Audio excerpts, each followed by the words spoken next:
गाड़ी उस खस्ता हाल बस्ती के सामने रुकी। उस खस्ता हाल बस्ती के हर फाका ज़दा झोंपड़ी से उसकी भयानक यादें जुड़ी थीं। छोटे छोटे नंगे बच्चे हैरत से उस न्यू मॉडल की गाड़ी को ज़ोको शौक से देख रहे थे। यहाँ के फाका ज़दा मकीनों के लिए वो गाड़ी बहुत मोतबर थी शायद। आंखें बंद करके मावा ने गहरा सांस लिया। जब उसे अपने कंधे पर अहरम के हाथ का दबाव महसूस हुआ तो चौंक कर वो उसे देखने लगी। मावा, क्या हुआ? हम कहाँ आए हैं? मावा के चेहरे पर तल्ख मुस्कुराहट आई थी। दूसरी दुनिया में। ड्राइवर ने नीचे उतरकर उसके लिए गाड़ी का दरवाज़ा खोला था। नाजुक सैंडल में मुकीद सफ़ेद पाँव जैसे एक पल को कँपकँपाए थे, और फिर वो नीचे उतरकर सामने उस बस्ती को देखने लगी। तेरा रोकड़ा किधर है लड़की? भारी आवाज़ उसके आसपास गूंजी थी, और वो दो मासूम आंखें। बस यही? बाकी किधर है हरामजादी? मुझे नहीं मांगना किसी से, ये मुझे कचरा जमा करने पर मिले हैं, मैं भिखारन नहीं हूँ। उसकी मिनमिनाहट पर फिर चटाक की एक ज़ोरदार आवाज़ गूंजी थी। कुतिया बदज़ात! मावा का दिल लर्जा था। बिल्कुल वैसे ही। तूने मुझे मारा? जमीले को मारा? हर तरफ खून की फुहार थी। वो दो मासूम आंखें खौफज़दा थीं जमील के बहते खून को देखकर, जो उसकी एक आंख से किसी फव्वारे की तरह बह रहा था, क्योंकि मावा ने उसकी आंख में छुरी घोंपी थी। और फिर वो भागती हुई फूलती सांसों के साथ भाग रही थी। अचानक किसी से टकराई थी फिर वो, उस तारीक रात में किसी के चौड़े सीने से। अब्रम नौफल शाह, एक शैतान से बचकर दूसरे शैतान के चुंगल में फंसने वाली मासूम सी चिड़िया। उसने झुरझुरी ली थी। मावा! उसने चौंक कर अहरम को देखा, जो बार बार अपनी नाक पर से कोई नादीदा चीज़ जैसे हटा रहा था। अजीब स्मेल है यहाँ, कौन सी जगह है ये? वो इधर उधर जैसे कुछ देखने की कोशिश में हलकान हो रहा था। मेरी तल्ख हकीकत। कूड़े के ढेर पर नज़र पड़ी तो उसने झुरझुरी सी ली थी। छोटा सा बच्चा था, खून की धार थी, और वो गोश्त का लोथड़ा। चील थे, कुत्ता था। धुंधलाई नज़रों से वो देख रही थी वो जगह। हर तरफ बदबू थी, और वो सब मिल के उस बच्चे को नोच रहे थे। शोर था। वो शायद मुड़ रही थी। दिल की धड़कनें डूबने लगी। सांस मद्धम हो रहा था। गहरा सांस लेकर उसने सर को झटका दिया था। अहरम का हाथ थामे मावा आगे बढ़ रही थी, साथ साथ उसकी मदद भी कर रही थी कि ठोकर से वो नीचे ना गिर जाए। मेरी दुनिया है ये अहरम। यहाँ गंदा नाला है जिसमें सारा सारा दिन मक्खियाँ उड़ती हैं। उसने पास बहते नाले को गौर से देखा, जिसमें काला पानी तैर रहा था। झोंपड़ों से औरतें लड़कियां झांक झांक कर देख रही थी। यहाँ बहुत सी झोंपड़ियां हैं अहरम, जिसमें इंसान सांस लेते हैं, रुक रुक कर चलती सांसें, तो कभी तेज चलती सांसें, और उनके बीच रुक कर उसने थूक निगला था। मेरी झोंपड़ी नहीं है। उसकी धीमी आवाज़ उभरी। चीखें थी, आग के शोले थे हर तरफ। उसकी झोंपड़ी जल रही थी। उसका माजूर बाप जल रहा था। उसकी माँ चीख रही थी। उस अपाहज जलते इंसान को खींच रही थी, लेकिन उसके हड्डियों वाले जिस्म से बचा कुचा गोश्त पोश थी उसके हाथ आ रहा था। और भी झोंपड़ियां जलकर खाकस्तर हो गई थी, और वैसे ही वहां जिंदगी से बेजार इंसान भी। और मावा, वो देख रही थी, वो सुन रही थी। उसकी आंखें साकित थीं। उसकी दुनिया जल रही थी। वो अचानक से भागी थी, बेहद तेजी से। मावा, मावा! उसे कोई रोक रहा था, लेकिन वो देख कहाँ रही थी। और फिर उसने अपने सामने आई उस लड़की को धक्का दिया। चीखें गूंजी थी, आग के शोले लपके थे। वो चीख रही थी, जल रही थी, लेकिन मावा भाग रही थी, भागती चली जा रही थी। मावा! अहरम के पुकारने पर चौंक कर उसने वहशतज़दा से अंदाज में उसे देखा। तुम ठीक तो हो मावा? अपने हाथ की पुश्त और कलाई पर वो मावा के हाथ का दबाव और उसके नाखून महसूस करते पूछने लगा। मावा ने तेजी से उसका हाथ झटका था। I am sorry. अहरम फिर से उसकी तरफ हाथ बढ़ाने लगा, जिसे मावा ने तेजी से थाम लिया था। मावा, ये तू है ना मावा? निगहत की आवाज़ पर वो झटके से मुड़ी थी, जो उसे सर से पांव तक हैरत से मुंह खोले देख रही थी। आई? वो उसके गले लगने के लिए आगे बढ़ी थी जब निगहत पीछे हुई। तेरे कपड़े मैले हो जाएंगे। मावा वहीं रुक के बेबसी से उसे देखने लगी। मैं मावा हूँ आई। जबकि निगहत उसकी बात नज़रअंदाज करके अहरम को देखने लगी। मैंने शादी कर ली है आई। ये अहरम है मेरा शोहर, वो आहिस्तगी से बताने लगी, जबकि झोंपड़ी के घुप अंधेरे से दो आंखें उसे देख रही थी। कितना खूबसूरत है ना तेरा शोहर, वो कह रही थी, लेकिन मावा की नज़रें किसी और को ढूंढ रही थी। शीन कहाँ है? निगहत के चेहरे का रंग बदला था। कुछ देर पहले ही तो शीन रो रही थी, बद्दुआ दे रही थी मावा को, चीख रही थी। वो खामोश ही रही। मावा के चेहरे पर दर्द भरी मुस्कुराहट उभरी थी। आज भी मुझसे नफरत करती है वो। उसने बैग से कुछ रकम निकाली थी और निगहत के हाथ थाम कर उसकी हथेली पर रखे थे। निगहत हैरत से उन पैसों को देख रही थी। शायद पहली बार था कि वो इतनी ज़्यादा रकम एक साथ देख रही थी। ये आपके लिए आई, रख लीजिए, नरमी से कहती मावा पीछे हुई थी और अहरम का हाथ थाम कर नम आंखों से उसकी झोंपड़ी को फिर से देखने लगी। शीन से कहिएगा कि मेरे लिए आज भी वो मेरी दोस्त है, बहुत अच्छी दोस्त। उसकी नफ़रत सर आंखों पर, लेकिन मैं वो सब नहीं चाहती थी, वो सब बिल्कुल। वो कहते कहते अचानक चुप हो गई। उसके कदम कपाए थे। तभी उसने मजबूती से अहरम के कंधे पर अपना हाथ रखकर सहारा लिया था। मावा, तुम ठीक हो? वो बेचैनी से मावा का चेहरा छूते हुए पूछने लगा। चलें अहरम, आहिस्ता आवाज़ में कहती वो एक आखिरी नज़र झोंपड़ी पर डालकर वहाँ से जाने लगी थी, जबकि अंदर बैठी शीन भीगी आंखों में कुर्ब और नफरत लिए उसे जाता देख रही थी। वो हासिद नहीं थी, लेकिन आज वो हासिद बनने लगी थी। वो झोंपड़ी बाकी झोंपड़ियों से हट कर थी, जहाँ वो एक आंख वाले जमीले कुर्सी पर विराजमान था, चेहरे पर खबासत लिए। वो एक आंख वाला इंसान करेहत भरी नज़र से वहाँ मौजूद बच्चों और लड़कियों को देख रहा था। अपने पूरे दिन की जमा पूंजी वो उस एक आंख वाले जमील के आगे रख रहे थे। कपकपाते हाथ, नकाहत से लड़खड़ाते पाँव, भूख और गर्मी से बेहाल उनके कमज़ोर काले पड़ते जिस्म। ये क्या? वो धाड़ा था। 16 साल की वो कमज़ोर सी लड़की सहम गई थी और खौफजदा नज़रों से उसे देख रही थी। इतना कम कैसे? वो गुर्राया था। उसकी गुर्राहट से वहाँ मौजूद सभी बच्चे डर गए थे। माफ़ कर दे। चुप। अपनी टांग उसके पेट पर रसीद करता वो चीखा और वो लड़की पीछे जा गिरी थी। तुझे तो मैं बताता हूँ अब। और फिर वो सब चले गए थे अपनी अपनी झोंपड़ियों में, लेकिन जमील की झोंपड़ी से सारी रात उस लड़की की दर्द भरी चीखें और सिसकियाँ सुनाई देती रहीं। न जाने कितनी दफ़ा उसे हवस का निशाना बनाता रहा था वो हौलनाक आदमी। अपने साथियों के साथ उस कमज़ोर लाचार लड़की के वजूद पर जश्न मनाते और उसे नोचते रहे थे वो। कॉन्ग्रेचुलेशंस मिसेस मावा अहरम शाह। ऑफिस वर्कर्स उसे मुबारकबाद दे रहे थे और वो अहरम का हाथ थामे मुस्कुरा रही थी, थैंक यू। जबकि मीटिंग रूम की सरबराही सीट पर अबरम शाह बैठा बड़े गौर से उसे देख रहा था, सर्द चॉकलेट ब्राउन आंखों में उसके लिए अजीब एहसास था, शायद नफरत। गज़ल भी वहीं मौजूद थी और वो कब से अबरम को नोट कर रही थी। वो शररबार निगाहों से मावा को ही देख रहा था। तभी थोड़ा झुककर सरगोशी करने लगी। मावा ज़्यादा जच रही है अहरम के साथ। अहरम ने लब भींचकर गज़ल को देखा तो वो कंधे उचकाकर सीट की पोस्ट से टेक लगाकर बैठ गई। जहर लग रही है मुझे इस वक्त ये अहरम के साथ। उसकी मध्यम आवाज़ पर गज़ल ज़ेरे लब मुस्कुराते हुए उसे देखने लगी। इसी जहर को पी के बार बार सैराब होने का शर्फ हासिल कर चुके हो तुम। Shut up. अबरम ने दांत पीसे थे और उसी लम्हे मावा की नज़रें उससे टकराईं। उसे तंजिया नज़रों से देखती वो अब किसी जर्नलिस्ट का सवाल सुन रही थी। मैम, हम काफ़ी देर से नोट कर रहे हैं जिस तरह आप मिस्टर अहरम का ख्याल रख रही हैं, बार बार उनका हाथ थामकर उनका साथ दे रही हैं। It's like awesome, we must say a caring loving couple. मावा मुस्कुरा दी थी। नज़र फेर कर उसने अहरम को देखा जो मुस्कुरा रहा था। अहरम जैसा हस्बैंड मिलना भी तो नसीब की बात होती है ना। The most caring and loving person, एक ऐसा इंसान जिसके हर अंदाज हर लफ्ज़ में मेरे लिए इज्जत है। अहरम कोई आम इंसान नहीं, ही स्पेशल, जो हमेशा से मुझे मान देता आ रहा है। I really love him.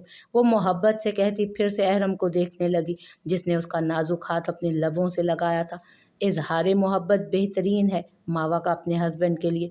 Very impressive, I like her skill of. गज़ल कहते कहते चुप हो गई थी जब उसकी नज़र अबरम के चेहरे पर पड़ी जो भस्म कर देने वाली नज़रों से उसी को ही देख रहा था। आई लव माई मावा, I love my Mavi, in fact I feel lucky of having you in my life. मेरे लिए मावा बेहतरीन बीवी है। अहरम भी अपने एहसासात का बयान खूबसूरत अंदाज में कर रहा था। मावा ने एक इतराती नज़र अबरम पर डाली जिसकी सर्द आंखों में इंतकाम की आग जल रही थी, लेकिन वो मावा ही क्या जिस पर असर हो। मैं अपने business partner mister Abram Naufal Shah को भी थैंक्स कहूँगी एंड होपफुली ये बेहतरीन आगाज़ होगा हमारे लिए। क्यों मिस्टर अबरम शाह? जर्नलिस्ट अब उसकी तरफ मुड़े थे। वो जो खूनख्वार नज़रों से मावा को देख रहा था हल्का सा मुस्कुरा दिया।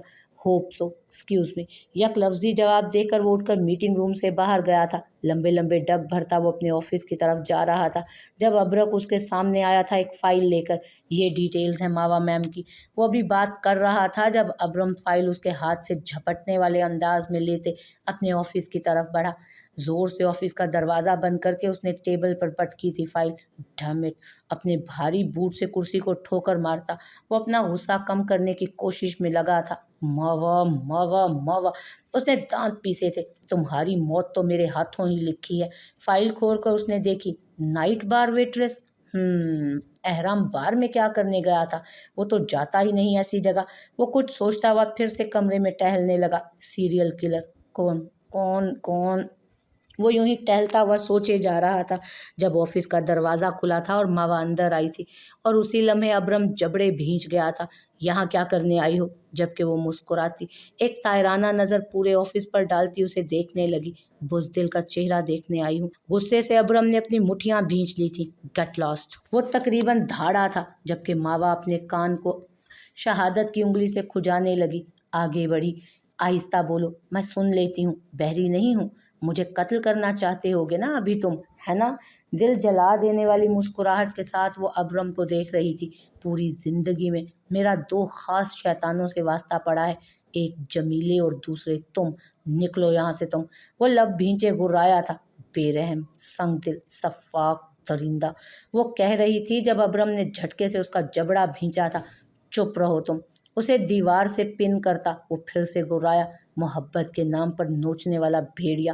وہ بنا ڈرے پھر سے بولی۔ بس!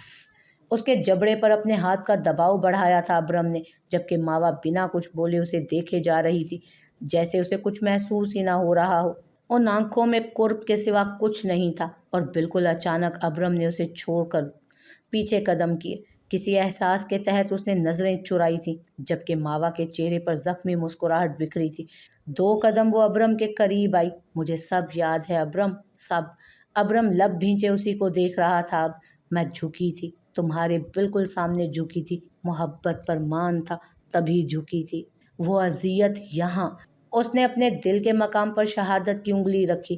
یہاں دفن ہے اور تابد دفن رہے گی، کیونکہ عورت کبھی وہ اذیت نہیں بھولتی جو اس کے محبوب سے اسے ملے۔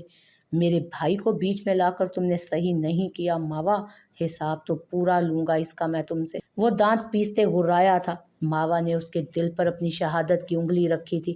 درد ہو رہا ہے نا تمہیں؟ بہت درد۔ ابرم، یہی تو میں چاہتی ہوں۔ خاموش ہو کر وہ 2 قدم پیچھے ہوئی تھی۔ اپنے قدموں میں جھکاؤں گی تمہیں، گھٹنوں کے بل گرو گے میرے سامنے۔ تمہارا بھائی میری مٹھی میں ہے، مٹھی کھول دی تو۔ ابرم کے چہرے کا رنگ اڑا تھا اپنے بھائی کے ذکر پر، جبکہ آنکھوں میں تمسخر لیے ماوا آنکھ ونک کر گئی اور پھر مڑ کر کمرے سے باہر نکل گئی۔ میں تمہاری مکمل خوبصورتی دیکھنا چاہتا ہوں ماوا، تم بہت خوبصورت ہو۔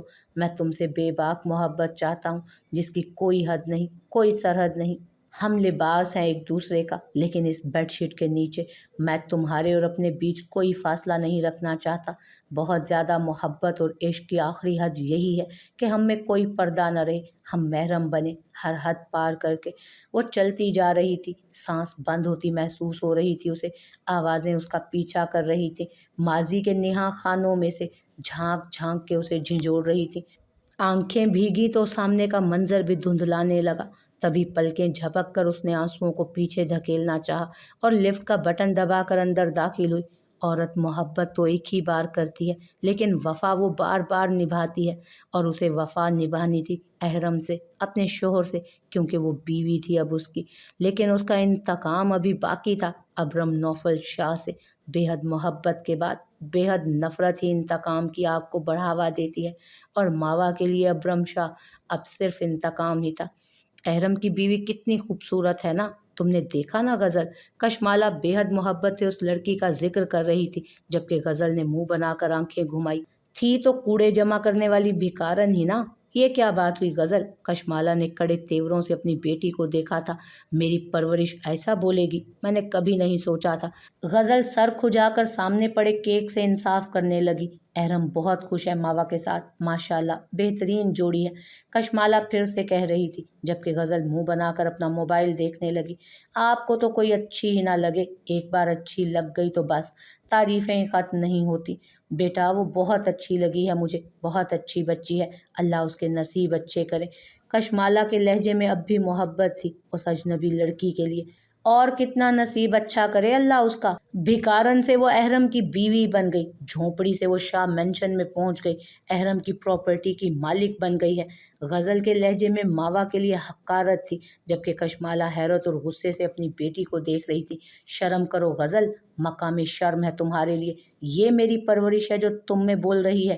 اتنا غرور، اتنا تکبر، شیم آن یو، کشمالہ کہہ کر وہاں سے اٹھ کر چلی گئی تھی، جبکہ غزل نے کندھے اچکا کر پلیٹ پیچھے کھسکائی۔ آپ کبھی نہیں سمجھیں گی مما کہ وہ لڑکی مجھ سے کیا چھین چکی ہے۔ خاموش ہوں میں لیکن۔ وہ میز کی سطح کو گھورتی اپنے لب کاٹنے لگی۔ دو کوڑی کی بھکارن۔ وہ سنجیدہ چہرہ اس کی پلکوں پر آن ٹھہرا تو دل جیسے ٹھہر سا گیا۔ تبھی پلکیں جھپک کر اس نے خود کو کمپوز کرنے کی کوشش کی۔ نازو تو یہاں کیوں بیٹھی ہے؟ شین پاس پڑے کوڑے کی پچھلی طرف نازو کو گٹھڑی بنے بیٹھا دیکھ کر حیرت سے پوچھنے لگی، جبکہ وہ خوفزدہ نظروں سے شین کو دیکھنے لگی۔ تو بتا دے گی جمیلے کو؟ کیا؟ وہ اب نازو کے پاس ہی جا کر بیٹھ گئی تھی کچرے کے ڈھیر پر، کہ میں یہاں چھپی ہوئی ہوں۔ تو چھپ کیوں رہی ہے اس ایک آنکھ والی بلا سے؟ شین اب بھی حیرت سے اس کی حالت دیکھ رہی تھی، جبکہ وہ کانپتے ہوئے ادھر ادھر دیکھنے لگی۔ بہت درد ہو رہا ہے میرے کو شین، میرا پورا جسم درد کر رہا ہے۔ آج پھر پیسے نہیں جمع کیے، وہ جمیلے وہ پھر سے سزا دے گا مجھے۔ میرے میں اور سکت نہیں ہے شین، میں بہت درد میں ہوں۔ شین نے ہاتھ بڑھا کر اس کا جسم ٹٹولا۔ تیرے ساتھ؟ اور وہ سر جھکا گئی۔ نہ بتانا کسی کو، تجھے قسم ہے شین، تجھے قسم ہے۔ وہ کہتے کہتے رو پڑی۔ کاش ماوا اس حرام خور کی دونوں آنکھیں اندھا کر دیتی۔ کتا ذلیل، شین نے آنکھ پیسے تھے۔ چل اٹھ، تو اپن کے ساتھ اپن کے گھر چل۔ نہیں، وہ مجھے دیکھ لے گا۔ وہ بے حد خوفزدہ تھی۔ کچھ نہیں ہوتا، اپن تیرے ساتھ ہے، تو فکر نہ کر، چل۔ شین اسے اٹھانے میں مدد دینے لگی، لیکن اس کے کپڑوں پر نظر پڑتے ہی وہ جھٹکے سے پیچھے ہوئی۔ نازو یہ خون، اتنا سارا خون! نازو گھبرا کر خود میں سمٹنے لگی۔ تجھے کیا ہوا ہے نازو؟ یہ خون؟ وہ پھر سے پوچھ رہی تھی، جبکہ نازو لڑکھڑا کر نیچے گری۔ نازو! شین اس کے قریب آ بیٹھی اور اسے کندھے سے تھام کر اس کے نقاہت زدہ وجود کو سہارا دیا۔ تو ٹھیک نہیں ہے نا نازو؟ اندر کو دھسی ہوئی آنکھوں سے اس نے شین کی طرف دیکھا۔ مجھے بہت درد ہو رہا ہے شین، نقاہت زدہ آواز میں کہہ کر اس کا سر شین کے کندھے پر لڑکا تھا۔ نازو! وہ چیخ پڑی تھی۔ کمرے کے نیم تاریک ماحول میں ابرم شاہ بیٹھا ٹیبل پر پڑا ڈرگ لے رہا تھا۔ جس طرح سے ماوا احرم کے ذریعے اس سے انتقام لے رہی تھی، یہ بات ابرم کے غصے کو ہوا دے رہی تھی۔ سرخ ہوتی آنکھوں سے اس نے سائڈ پر پڑی فائل دیکھی، آنکھوں میں چمک سی در آئی۔ احرم اپنے بیڈ پر سو رہا تھا اور ماوا نیچے لاؤنج میں ٹی وی دیکھ رہی تھی۔ تبھی وہ جھٹکے سے اٹھا اور فائل اٹھا کر لمبے لمبے ڈگ بھرتا کمرے کے باہر گیا۔ ماوا جو فرائض سے انصاف کرتی کوئی مووی دیکھ رہی تھی، جب فائل اس کے سامنے ٹیبل پر پھینک دی گئی۔ سائن کرو ان پر۔ ایک نظر اس نے اس فائل پر اور دوسری ابرم پر ڈالی جو اس کے ساتھ والے صوفے پر جا کر بیٹھ گیا تھا، اور پھر سے نظریں ٹی وی اسکرین پر جم آ گئی، جبکہ ابرم بغور اس کا جائزہ لے رہا تھا۔ کتنا بدل گئی تھی نا وہ، اس کا سراپا بھرا بھرا سا تھا، چہرے کا حسن پہلے سے زیادہ دمکتا محسوس ہوتا، سفید رنگت میں اب بھی گلابی پن کا امتزاج تھا، آنکھیں بے تاثر، اور اس کے اٹھنے بیٹھنے کے انداز میں کافی فرق محسوس ہوتا تھا۔ نائٹ بار کیسے پہنچی تم؟ اس کی بھاری آواز گونجی تھی۔ وہ چونکی ضرور تھی، لیکن کوئی خاص تاثر نہیں دیا تھا اسے۔ احرم کیا کرنے آیا تھا بار، جو تم سے سامنا ہو گیا؟ وہ پوچھنا چاہ رہا تھا، اور ماوا اب بھی خاموش ہی تھی۔ اسے ہمارے رشتے کا بتایا؟ نہیں بتایا ہوگا، تبھی تو۔ وہ اب بھی ابرم کو نہیں دیکھ رہی تھی، جبکہ ابرم کے چہرے پر مسکراہٹ رینگی تھی۔ میرے قریب رہنے کے لیے اچھا ڈرامہ کر رہی ہو انتقام کا۔ تم اب بھی شاید نہیں بھولی ہوگی وہ شامیں، وہ راتیں، وہ سب جو ہمارے بیچ ہوا۔ ماوا اب بھی خاموش رہی۔ ایک بھکارن سے نائٹ بار ویٹرس، کوڑے کے ڈھیر پر پلی بڑی بھکارن سے اتنی ماڈرن بننے کا سفر، اتنی محنت میرے گھر تک پہنچنے کے لیے، مجھ تک پہنچنے کے لیے۔ پانی کا گلاس منہ سے لگا کر اس نے ایک نظر ابرم کو دیکھا جو اسی کو ہی دیکھ رہا تھا۔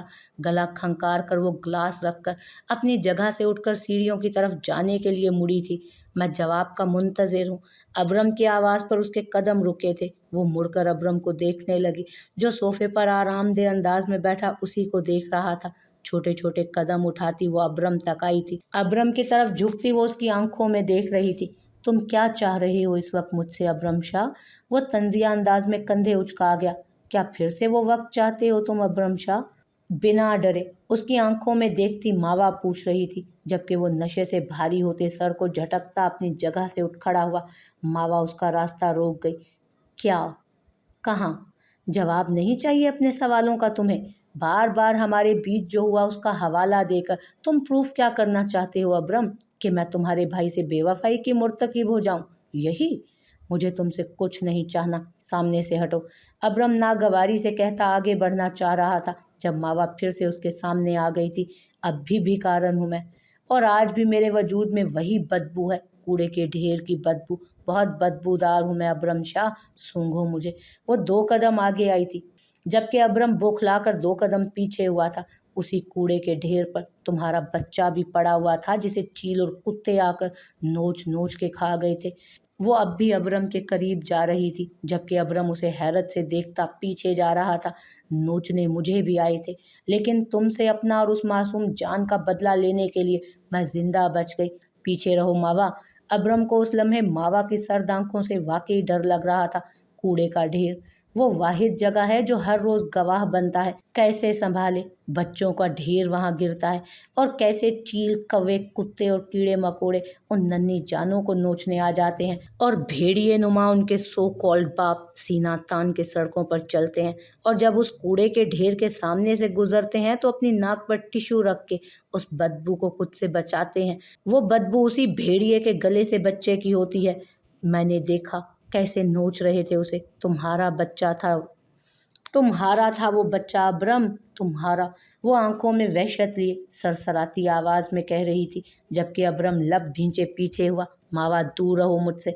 मावा के चेहरे पर सर्द मुस्कुराहट फैली थी। मैं नोचती नहीं हूँ अब्रम, डरो मत। तुमसे हिसाब बराबर करना है बस, सारे हिसाब, और मैं हिसाब किताब में हमेशा से अच्छी रही हूँ। Abraham Naufal Shah. अपनी बात कहकर वो फिर से कदम पीछे ले रही थी। बुज़दिल। दांत पीसते कहकर वो मुड़ी थी, जबकि अब्रम वहीं खड़ा लब भींचे उसको देख रहा था। वो अब मासूम सी मावा नहीं थी जो उसकी हर बात मानने के लिए तेजी से इस बात में सर हिला दिया करती थी। वो अब बेहद मजबूत थी, एक मजबूत औरत के रूप में उसके सामने खड़ी उसे चैलेंज कर रही थी। वो जा चुकी थी और अब्रम वहीं खड़ा मावा से अपनी जंग लड़ने के लिए प्लान बना रहा था। शतरंज की खतरनाक बाजी फैलाने का सोच रहा था वो अब। क्या उम्र है तेरी? अपनी एक आंख से जमील उस बच्चे को घूर रहा था। साहब 12। तुझे कोई पैसे नहीं देता? वो फिर से अपनी करख्त आवाज में पूछ रहा था, जबकि वो लड़का नफी में सर हिलाता झुक गया। तेरे माँ बाप किधर है? वो फिर से पूछ रहा था। साहब, उसको उठा के लाई थी कमली माई। किसी और की आवाज ने हंकारा भरा था, और मुस्कुराती माई ने खेज नजरों से सर से पांव तक उसे देखा। कुछ ऐसा करूं कि तुझ पर सबको रहम भी आए और भीख भी मिले। उसकी आवाज में एक अजीब सी सनसनाहट थी। वो लड़का अंश था जो खौफजदा नजरों से अब उसे एक आंख वाली बला को देख रहा था। अनवर, इधर आ। उसने अपने खास बंदे को आवाज दी जो 18 साल का नौजवान था। चल ले जा, और इसकी वो हालत बना कि सबको इस पर रहम आ जाए और इसको भीख भी दें। नहीं, वो रोते हुए चिल्लाने लगा, जबकि उसे अनवर जबरदस्ती खींचते हुए ले जाने लगा। चल साले। और फिर दूसरे कमरे से उसकी चीखें सुनाई देने लगी, जबकि जमील बाकियों पर नजर डाल रहा था। जानते हो तुम्हारे उस दोस्त के साथ क्या हो रहा है? वो सब खौफजदा नजरों से उसे देखते सर नफी में हिला रहे थे। उसका एक कान काटा जा रहा है, उसका सर मुंडवा रहे हैं ताकि वो काबिल रहम भिखारी लगे। वो अपनी बात कहकर अब दांत पीसते घुर्राया। जब सेठ हशमत को अंदर आते देख वो अपनी बतीसी की नुमाइश करने लगा। अरे आओ आओ सेठ हशमत, कैसे आना हुआ हमारे इस गरीब खाने पर? सेठ हशमत वहां मौजूद बच्चों और लड़कियों पर तायराना नजर डालकर आया था। माल तो बहुत जमा कर रखा है तूने जमीले, मेहनत भी तो बहुत करता हूँ। वो जमीले के पास ही आकर बैठ गया था। चल तेरी मेहनत को खराज देने का वक्त आ गया है जमीले। तेरे कुछ बच्चे चाहिए मुझे अड्डे पर, और ये काम तू ही कर सकता है मेरे लिए। बदले में बहुत पैसा मिलेगा तुझे, बहुत पैसा। वो अब भी वहां मौजूद बच्चों और लड़कियों को टटोलती नजरों से देख रहा था। मुझे बस पैसा चाहिए, बाकी ये सब तेरे सामने है। इनमें से बहुत से चोरी का माल है जिन्हें उठाया गया है रास्ते से। कुछ यहीं झोपड़ियों की पैदावार है और कुछ नाजायज। इनकी माएँ अमीरों की अय्याशी का सामान बनी हैं और फिर इनकी नाजायज़ औलादें हैं ये। इनमें से बहुत सौ के बापों का नहीं पता कि किसकी अय्याशी का फल है ये। जितने चाहिए ले लो, मुझे मेरा पैसा याद से दो। जमील ने अपनी बात करके एक लंबी जमाई ली। जब अनवर उसके पास आया, साहब वो लड़का तड़प रहा है दर्द से, क्या करूं? तड़पने दे साले को, अपने घर का शहजादा था, अब इसे समझ आएगी कि वो शहजादा नहीं रहा, इस झोंपड़ी इस बस्ती का भिखारी है वो। सर्द आवाज में कहता वो अब सेठ हशमत को देख रहा था, जो किसी भूखे शेर की तरह राल टपकाता हर नौउम्र लड़की को टटोल कर देख रहा था और हर लड़के को चेक करता। वो अपनी मर्जी का माल अलग कर रहा था, जबकि जमील बतीसी की नुमाइश करता अनवर को देखकर आंख विंक कर गया।